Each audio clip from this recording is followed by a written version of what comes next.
Jailed ex-Chief Minister of Jharkhand Hemant Soren's wife Kalpana on Monday filed her nomination as the JMM candidate from Gandhe Assembly seat in the state. Kalpana Soren was accompanied by the state's Chief Minister Champai Soren, brother-in-law Basant Soren and ministers Alamgir Alam and Satyanand Bhokta among others as she filed her nomination papers. This election is only happening for the people of Gandhe. So this election is for the Gandhi people and only for the Gandhi people, no one else. How are you taking the criticism coming towards you from the BJP? I am taking it like a blessing because the more criticism should I get, I think definitely I'll do myself in a very good way. And whatever the blessings they are giving me a very good direction to approach in the betterment for the Gandhi.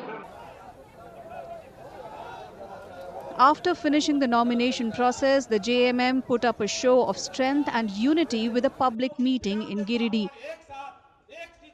In a rare public appearance, JMM President Shibu Soren sat next to his daughter-in-law Kalpana on the stage.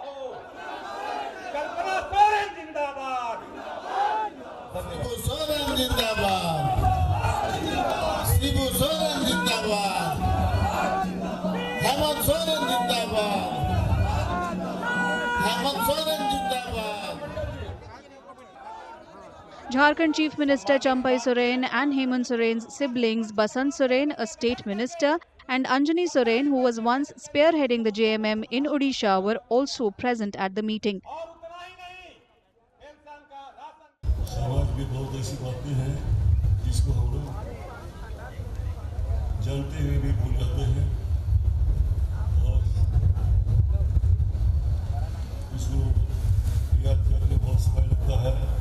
इसलिए हम लोग बार बार अपनी जो भाषा है, अपनी जो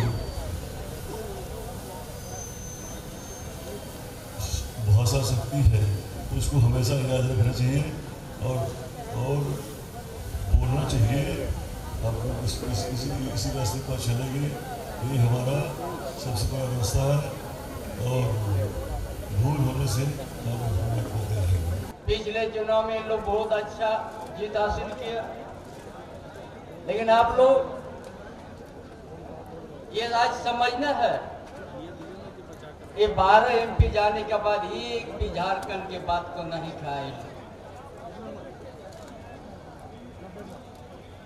ये लोग झारखंड के हित में कभी सोचा ही नहीं है